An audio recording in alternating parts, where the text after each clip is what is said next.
Halo Sobat Programmer dan Literasi, jumpa lagi di Bali G Academy, sebuah kanal yang konsisten dengan pemrograman, terapan, dan hobi sastra. Kali ini saya akan membacakan cerpen fiksi yang saya tulis 13 Maret 2018 lalu dengan judul Altruis Rumiris. Sudah 5 minggu, ia tidak kembali ke rumahnya. Ibunya sangat mengkhawatirkan dirinya. Maklum, anak paling bungsu. Rumiris, anak yang membanggakan orang tuanya dan juga menjadi sosok teladan bagi remaja sepantarannya. Lingkungan di mana ia dibesarkan dihuni oleh pensiunan pekerja tambang.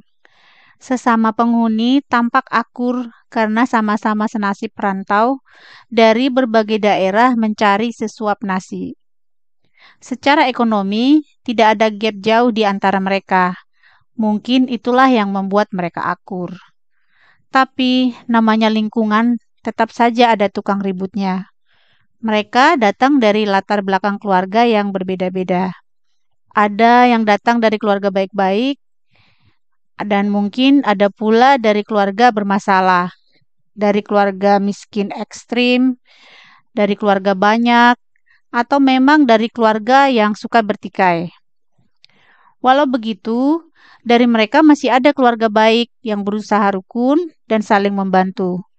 Bahkan rutin merayakan Natal bersama setiap tahunnya. Dan terkadang wisata bersama.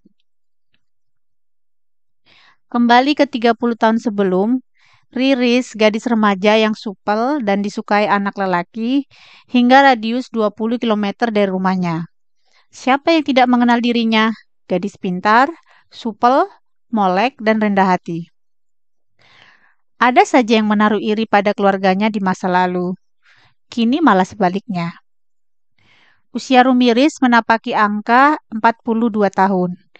Segala jenis kekhawatiran bertubi-tubi muncul, terutama bagi ibunya. Wanita itu adalah anak bungsu dari 3 bersaudara. 2 kakaknya, Tondi dan Sorta, sudah berumah tangga. Dan masing-masing memiliki anak. Usia 42 menjadi topik yang membelenggu pikirannya. Mata ibunya tampak sedih dan kepikiran bila tetangga sibuk menanyakan pertanyaan basi dan mengiris hati.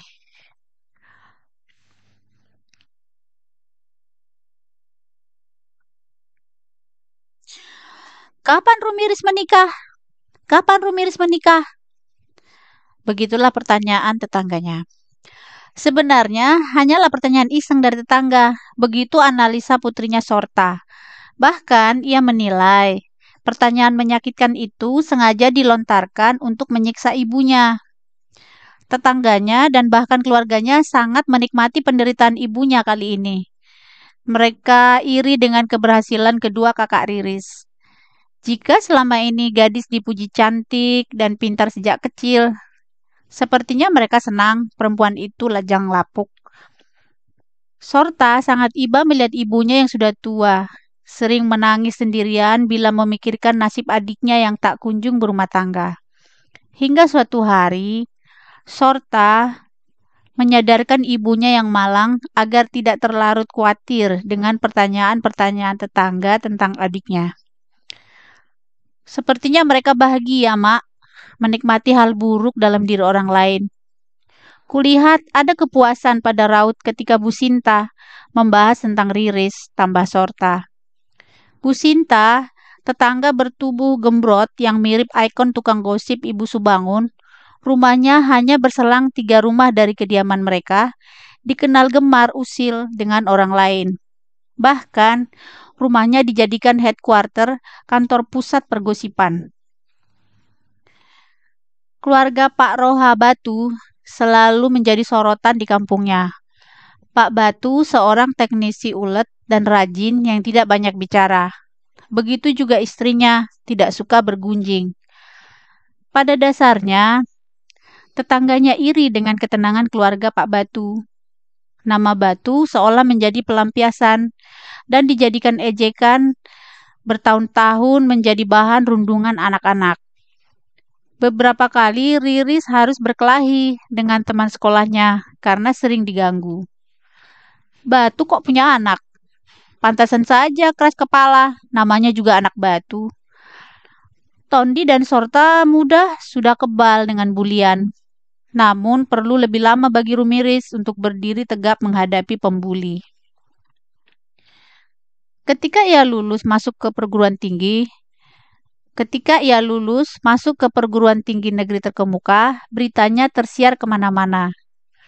Satu-satunya anak kompleks dan bahkan keturunan keluarganya yang pertama kali kuliah di universitas negeri ternama. Rumiris nyaris tidak mau mendaftar ulang. Perikanan adalah pilihan iseng dan pilihan ketiga baginya. Ia ranking pertama di kelasnya. Sebagai anak fisika, ia bercita-cita menjadi insinyur. Ayahnya sendiri seorang teknisi, lulusan diploma 3 mesin, mengawali karir hingga pensiun di perusahaan tambang minyak. Pak Rohabatu tidak pernah mengharapkan anak pertamanya untuk seperti dirinya. Ia mengarahkan anaknya mendaftar teknik sipil. Mendengar masukan dari seorang temannya yang sukses dalam bisnis properti. Gagal ujian UMPTN, akhirnya menempuh studi di perguruan tinggi swasta. Tapi anaknya itu lebih memilih menjadi dosen, mengajar di sebuah universitas swasta. Bertahun-tahun dipercaya sebagai asisten dosen, Tondi menapaki karir menjadi dosen teknik sipil di yayasan terkemuka itu. Sorta sendiri memilih menjadi perawat, terinspirasi dari film Perang Naga Bonar, tontonan wajib bersama teman satu kelasnya. Terinspirasi neneknya, seorang bidan desa. Ia cukup senang dengan profesinya sebagai perawat, hingga ia bertemu suaminya, pebisnis alat kesehatan. Kini Sorta memilih tinggal di rumah merawat 2 balitanya. Rentang pengetahuan Riris dengan kakaknya semakin melambung jauh. Sorta dahulu gemar membaca majalah, buku, novel-novel thriller, tapi semua kebiasaannya menurun. Sosok yang mengenalkannya dalam dunia membaca dan fiksi sekarang terlarut dalam kegiatan ibu rumah tangga. Kakaknya itu sehari-harinya merawat kedua anaknya tanpa pernah memberi nutrisi pada otaknya. Pekerjaan rumah tangga menjeratnya jauh dari aktivitas membaca. Tondi satu-satunya yang berpikiran maju, tapi abangnya itu cukup sibuk dengan keluarganya, ditambah jarak rumahnya berada ribuan kilometer. Keinginan Riris kecil sangat terdesak, memiliki bacaan sendiri. Masa kecilnya dilewati dengan majalah Bobo, buku cerita anak, hingga serial bergambar The Lord of the Rings milik J.R.R. Tolkien. Hingga suatu hari anak itu merengek di toko buku saat memaksakan dibelikan bacaan. Rengekan pertama dan terakhir di ruang publik. Semua mata tertuju padanya, menjadi bahan tontonan orang-orang. Sekarang tidak ada yang tersisa. Buku-bukunya sudah disumbangkannya pada anak-anak di Hepata, panti asuhan terbilang jauh dari rumahnya. Sebelumnya deretan buku cerita dan tumpukan majalah memenuhi rak bukunya. Kisah, dongeng, dan legenda. Legenda Danau Toba, Tangkuban Perahu, cerita Simalin Kundang, cerita rakyat Cupak dan Gerantang. Ada yang mengganggu pikiran Riris. Hampir 20 tahun ia semakin terpojok dengan temannya yang kini hidup nyaman dengan suami dan anak-anak mereka masing-masing. Perempuan itu tidak seperti mereka. Kelautan foto memamerkan anak, suami atau istri, rumahnya, mobilnya, pekerjaannya menggenang di halaman muka akun teman-temannya. Aksi narsis yang memenuhi Facebook, Instagram, dan Twitter. Semula, ia bergabung dalam grup teman kampus, teman SMA, teman SMP. Rasa rindu dan penasaran membawanya aktif selama berbulan-bulan. Lama-kelamaan ia merasa tidak konek lagi dengan pemikiran teman-temannya yang sering narsis. Ada juga sok menggurui. Bahkan, anak nakal dan paling bodoh di dalam kelas sewaktu SMA sekarang menjadi wakil surga dan sangat dimuliakan di dalam grup. Tak nyaman, ia putuskan mundur. juga menyadari bahwa ia telah menghabiskan waktunya sia-sia untuk sesuatu yang tidak nyata. Semua manis ketika di WA, tapi di dunia nyata tidak. Apa susahnya mengetik keypad sambil duduk di toilet untuk ucapkan selamat atau turut berduka? Namun semuanya hanyalah kepalsuan bagi Riris. Dia merasakan sendiri, beberapa temannya sangatlah akrab dan peduli jikalau di WA. Namun ketika jumpa darat tidaklah seindah itu, malah tampak acuh dan bengis. Faktor lain, dirinya sangat terganggu dengan hujanan pertanyaan kawannya tentang anak dan suami. Sudah tahu, tapi sengaja memojokkannya. Mereka menghindari menanyakan soal pekerjaan karena mereka iri dengan kesuksesan Riris, apalagi pernah tinggal di Amerika. Mereka hanya ingin menanyakan yang membuat temannya itu tidak selesa. Satu-satunya teman lama yang mengerti dirinya adalah Henny, teman akrabnya dari kuliah dulu. Mereka masih akrab bertukar cerita hingga bertemu beberapa kali. Belakangan, kawannya itu mendadak sulit dihubungi, tidak membalas teks pesannya. Seorang kawan dari seberang memberitahu, Henny yang dianggap paling percaya diri dan bersinar dari mereka, baru saja dirumahkan. Pengurangan tenaga kerja di kantornya. Kawannya adalah korban kemajuan teknologi. Memang Riri sudah pernah membacanya di media. 4 tahun terakhir, pengurangan karyawan besar-besaran dalam industri perbankan. Tidak menduga sama sekali, teman dekatnya akan menjadi salah satunya. Padahal temannya sudah berkarir cukup lama di sana. Sifat kepedulian sosialnya sejak kecil sudah ditunjukkannya menolong temannya yang lemah matematika. Sifat diturunkan ibunya suka membantu orang, sekalipun tidak dikenal. Suatu hari ia masih ingat ketika kelas 4 SD. Seorang ibu dan anaknya yang harus membayar ongkos angkutan kota sebesar Rp7.000, namun kenek bertekak tidak memiliki kembalian karena masih pagi. Lembar plastik 100.000 itu pun dikembalikan dengan marah-marah. Ibu Riris langsung menyodorkan 10.000 membayarnya. Dalam angkot juga, pada kesempatan lain, ibunya memberikan lembaran 20.000 pada anak kumal, kaki ceker ayam, kakinya luka dan hitam. 2 bulan usai diwisuda, gadis bertubuh tinggi itu bekerja pada sebuah perusahaan besar perikanan di daerah terpencil di ujung daratan Sumatera, menghadang hempasan angin Selat Sunda. Ibunya menyuruhnya kembali. Pekerjaannya dinilai terlalu berat untuk putrinya, juga jauh dari keramaian. Ditambah lagi pekerjaannya didominasi laki-laki. Takut sifat femininnya putrinya terbunuh. Pencarian di internet tak henti dilakukannya. Penantian lama terjawab dari Jobs DB sore itu. Yayasan sosial membutuhkan tenaga admin. Ia juga sempat direspon oleh sejumlah perusahaan, tapi Hope memberikannya kesempatan tes berulang. Sebuah yayasan sosial didirikan orang Amerika dan sudah berjalan 5 tahun. Tidak hanya tergiur gaji semata, pekerjaan itu sebagai obat kegetirannya selama ini yang menggelisahkannya. Lega saat menerima sebuah telepon bahwa ia diterima. Kau terlampau muda mengurusi orang bermasalah, Rumiris. Kenapa kau tidak bersabar mencoba yang lain sesuai bidangmu? Kata ibunya tidak setuju. Namun lambat laun ibunya setuju, melihat banyaknya anak-anak temannya menganggur. Ibunya akhirnya berkompromi, walau khawatir dengan putri bungsunya. Rumiris ditempatkan di pulau lain, bahkan praktek 3 bulan di Hawaii, Amerika, dilewatinya dengan baik. Rumiris mengutarakan langsung pengunduran dirinya dari grup WA dan milis alumni, berdalih sedang banyak pekerjaan di yayasan. Kini tempatnya ia bekerja sudah memiliki 4 cabang di pulau-pulau besar.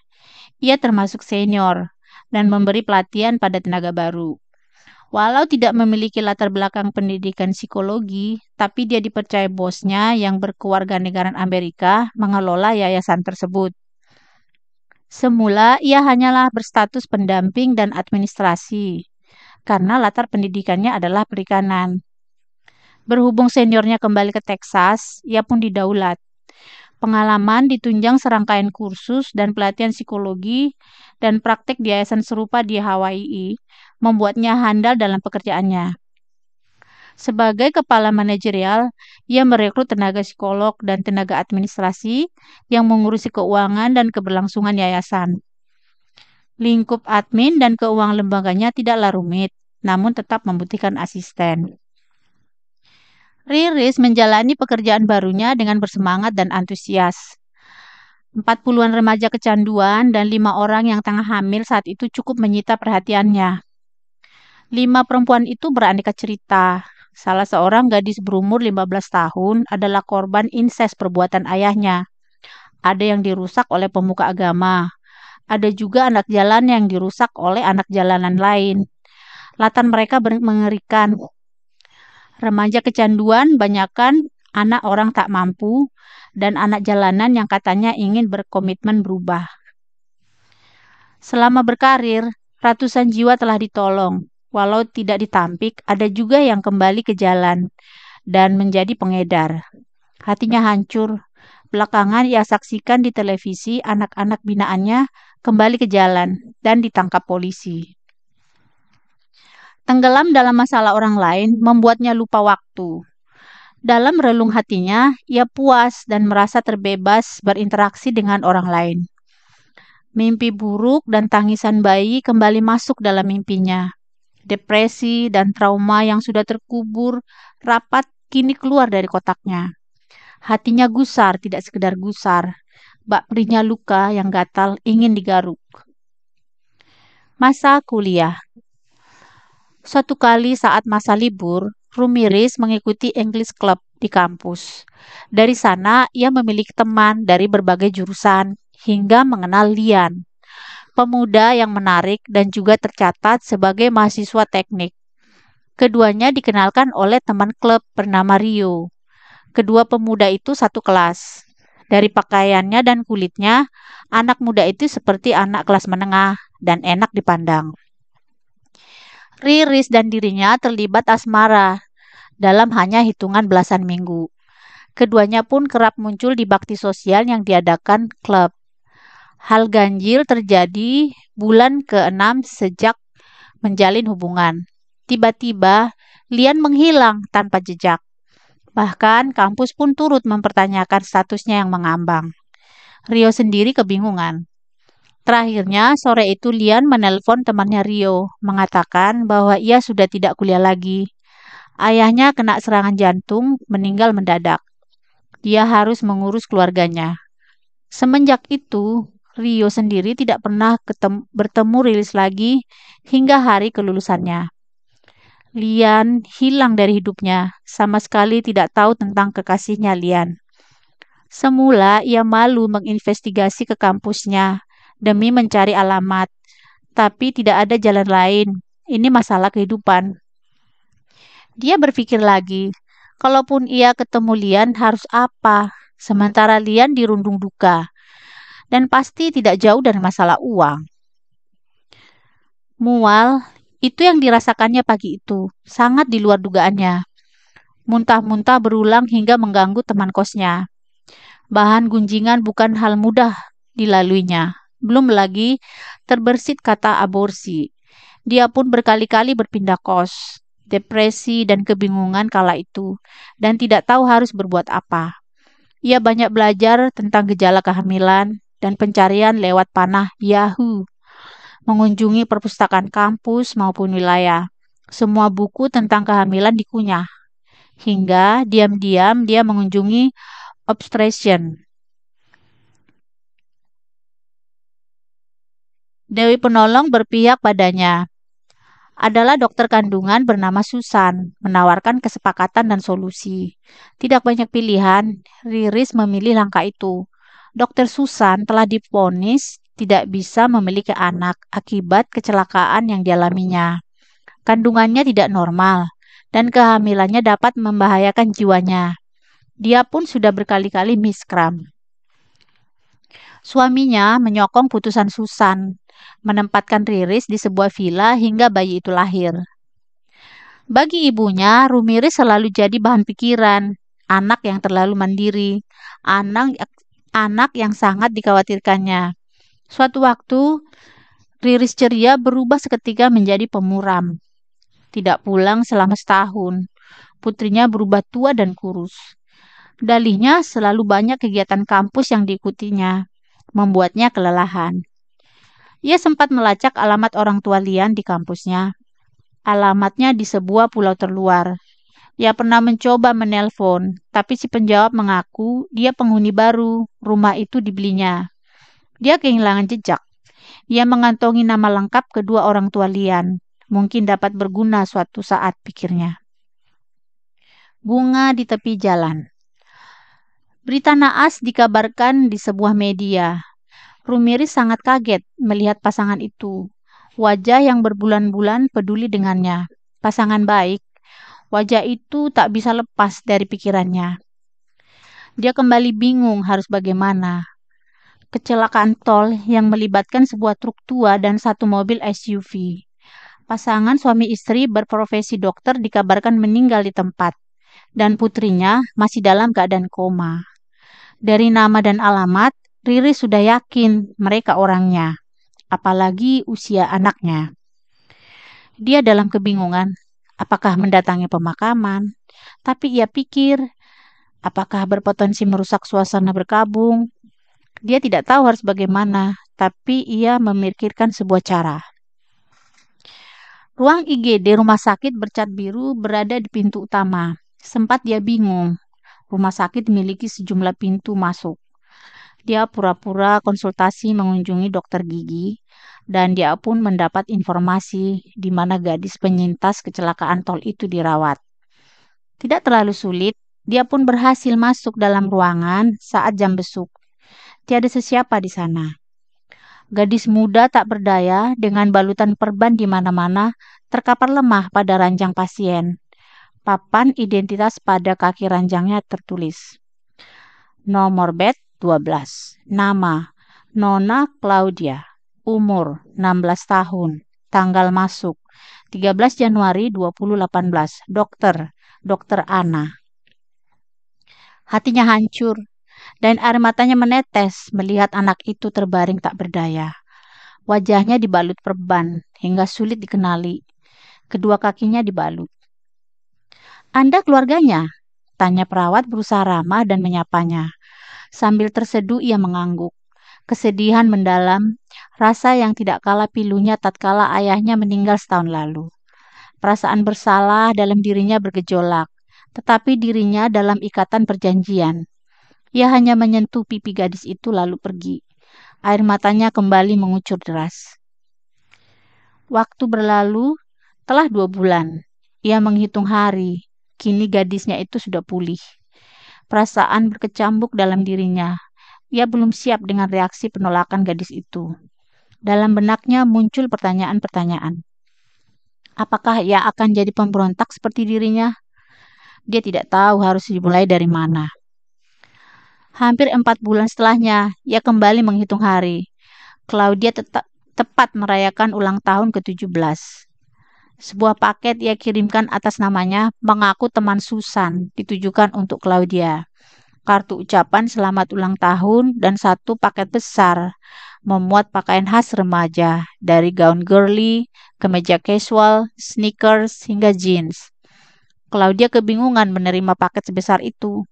Sangat aneh menurutnya. Dia kini hidup sendiri di rumah orang tuanya. Adik ayahnya sudah tegas mengatakan akan menjual rumah itu. Dan Claudia akan dititip pada kakeknya untuk menyelesaikan sekolahnya. Keluarga dari pihak ibunya menarik diri. Kedua belah pihak keluarga telah bertengkar sejak lama. Kedua keluarga sadar Claudia anak angkat, sehingga mereka tidak terlalu berjuang memperebutkannya. Tak satu pun surat wasiat atau warisan diturunkan pada Claudia. Kejadian itu begitu cepat. Belum sembuh lukanya, dia sangat guncang dengan penjelasan pamannya bahwa dia adalah anak angkat. Kini dia merasa sebatang kara dan terlunta-lunta. penasaran dan murka menyatu kepada ayah dan ibu kandungnya. Rumiris tidak menduga bunyi telepon siang itu mengubah segalanya. Seseorang telah menelepon ibunya di rumah. Orang itu meninggalkan nomor. Belakangan, Rumiris mendapati si penelpon adalah pengacara Dr. Susan. Dengan hati gembira dan tidak bersabar, Riris meninggalkan kotanya, terburu-buru menemui sang pengacara di kota yang sama dengan Dr. Susan. Dalam limbo, Ibu Riris bingung antara senang dan malu. Kakaknya Shorta shock dan kebingungan antara senang, aib, dan ganjil. Berbeda dengan Tondi, sebaliknya, menanggapinya santai. Kisah ibu kandung Steve Jobs terjadi pada keluarga kita, kata Tondi mencarikan ketegangan suasana kegeraman ibunya. Bagaimanapun, anak itu merasa asing pada fakta barunya. Gadis belia duduk di bangku kelas 2 SMA, ternyata anak haram dari sepasang mahasiswa yang ceroboh dengan alat kontrasepsi. Bagi ibunya yang kini menapaki usia 70 tahun, dalam kebingungan dengan aib Riris putrinya. Belum lama kehilangan suaminya, rasa dukanya masih sesak di dadanya. Kini masalah baru tiba. Baru setahun. Sulit baginya menerima, namun ia berpikir lagi untuk tidak merusak akhir hidupnya. Bagaimanapun Claudia adalah cucunya. Terisak-isak dan berlinang air mata, Rumiris memohon maaf pada ibunya, mengakui semua kesalahan di masa muda dan kemunafikan dirinya. Kegiatan sosial yang dilakukannya selama ini hanya sebuah penebusan.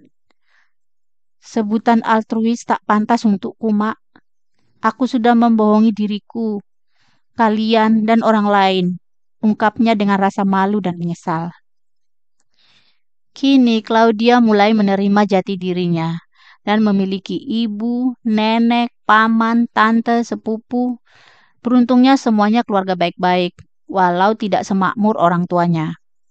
Dengan hati lapang, ibunya memaafkan Rumiris dan ingin secepatnya bertemu cucu tertuanya. Pertemuan. Awal pertemuan mereka kikuk. Claudia merasa asing bertemu dengan perempuan yang membuangnya, sekaligus orang yang membawanya ke dunia ini. Wajah Claudia dan senyumannya sangat mirip dirinya. Keduanya seperti refleksi mirroring. Riris juga merasa agak janggal terhadap gadis itu. Tapi dia berada dalam dirinya selama 9 bulan. Sempat dipeluknya walau hanya beberapa menit. Kontak itu terlalu kuat. Claudia merasa aneh, tiba-tiba tercerabut dari akarnya. Ia merindukan kehidupan lamanya. Sekarang ia masuk dalam lingkungan baru, orang-orang baru. Tapi dia tidak ada pilihan. Dia butuh rumah dan keluarga. Gadis muda itu masih murka, apalagi harus memanggilnya sebutan mama. Lidahnya mungkin membutuhkan waktu. Dia memanggil Rumiris dengan sebutan tante. Baginya, Susan adalah satu-satunya ibunya di dunia ini dan tidak akan tergantikan. Rumiris memaklumi putusan putrinya dan memberi ruang pada gadis itu. Sekian fiksi ini saya bacakan. Terima kasih atas waktunya. Sampai ketemu kembali di fiksi berikutnya. Salam literasi dan Horas!